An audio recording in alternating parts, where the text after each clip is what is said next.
the gas laws, we're first going to look at some elementary gas laws. Boyle's law. At constant temperature, as pressure goes up, the volume goes down, and vice versa. Volume and pressure are inversely proportional, and the relationship Boyle's law is P1 times V1 equals P2 times V2. We have to be at constant temperature in order to use Boyle's law. So in this first example, the temperature is constant. I want to know what happens when the pressure goes from 105 kilopascals to 40.5 kilopascals. So we have P1 V1 equals P2 V2. P1, 105 kPa. The units for pressure and volume don't matter as long as they're the same on both sides. So kPa is fine. The initial volume, 2.5 liters. P2 is 40.5 kPa. And I'm looking for the new volume, so V2. It's just a matter of solving. The pressure goes down. I would expect the volume to go up.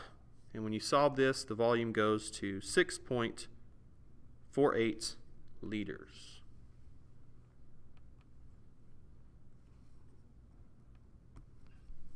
This next example, I'm giving you the temperature, but notice the temperature doesn't change, so I can actually omit it from the problem. It has nothing to do with the equation. It is still Boyle's law, P1 V1 equals P2 V2. Initial pressure, 99.6 atmospheres. The units for pressure don't matter as long as they're the same on both sides. Initial volume, 4.23 liters. P2, 93.3 atmospheres. What is the new volume, V2? So my units are the same on both sides. My volume is going to be in liters. And my volume should go up, and it does when you solve 4.52 liters. When you graph an inverse relationship, it's a curve. So if I graphed pressure versus volume, it would be a curve. Next, elementary gas law, Charles' law.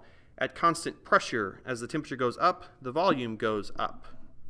It's a direct proportionality. So my equation for Charles' law is V1 over T1 equals V2 over T2. The temperature has to be in Kelvin. So in this example here, the pressure does not change, so I can use Charles' law. V1 over T1 equals V2 over T2.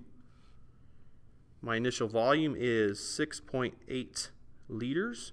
My initial temperature is 325 degrees Celsius, but I have to put that into Kelvin. All you have to do is add 273 to get from Celsius to Kelvin. This would leave me with 598 Kelvin, and that's what I plug in here. What will the volume be, V2, at 25 degrees Celsius? Again, add 273. So in Kelvin, 298. The temperature goes down. I would expect the volume to go down, and it does when you solve. You can either do 6.8 divided by 598 and multiply by the 298, or you can cross multiply and divide. But you get 3.39 liters. Let's look at one more Charles' law. Again, Charles' law assumes the pressure remains constant. I'm giving you the pressure in this problem, but since the pressure doesn't change, we can leave it out and use Charles' law, V1 over T1 equals V2 over T2. So the volume is 0.8 liters. My temperature, 0 degrees Celsius in Kelvin, 273. We're solving for V2. 24 degrees Celsius would be 297 Kelvin. Temperature goes up. I would expect the volume to go up as well. And it does, 0.87 liters. When you graph a direct relationship, volume and temperature, for instance, you get a straight line with a positive slope. The last elementary gas law is Gay-Lussac's law. This relates pressure to temperature at constant volume.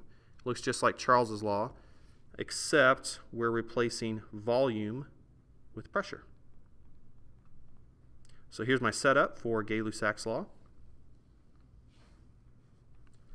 My initial pressure, 6.58 kilopascals. My initial temperature, 539 Kelvin. Set that equal to P2 over 211. The temperature goes down. I would expect the pressure to go down as well. So P2, when you solve, 2.58, and we're in kPa, kilopascals.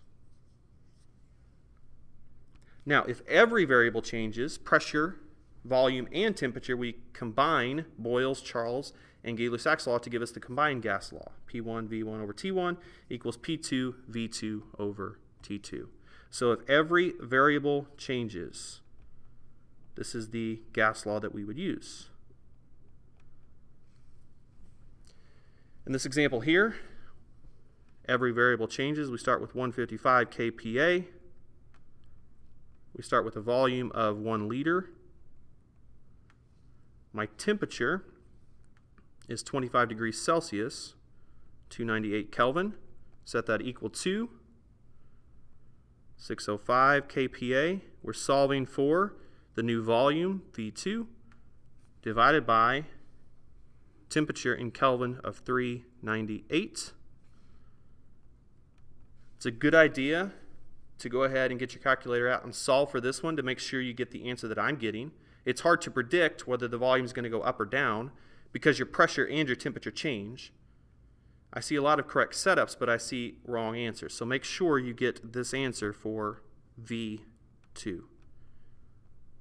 If every variable changes, pressure, volume, and temperature, make sure we're using the combined gas law. Let's look at one more example with the combined gas law. Again, every variable changes. This is what we would use.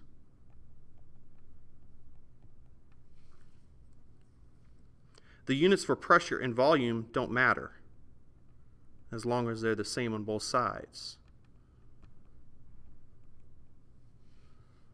So plug in what we know here. In this problem, we're actually solving for T2.